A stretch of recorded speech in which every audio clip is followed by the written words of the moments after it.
Welcome to a Foxy Tech Tips tutorial on watching YouTube on a Samsung Smart TV.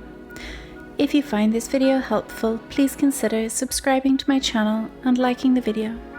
Tap the home button on your TV remote. YouTube should be here in your home apps bar. If it isn't, then navigate to the left and tap the OK button on apps to open the app page. Scroll down to downloaded app, and you can tap on YouTube from there and it will open. From the Home Apps bar, simply tap on YouTube and the app will open, and you can play whatever you like. And that draws an end to this tutorial. Please like the video if you found it helpful, and subscribe to Foxy Tech Tips for more Samsung TV tips and tricks.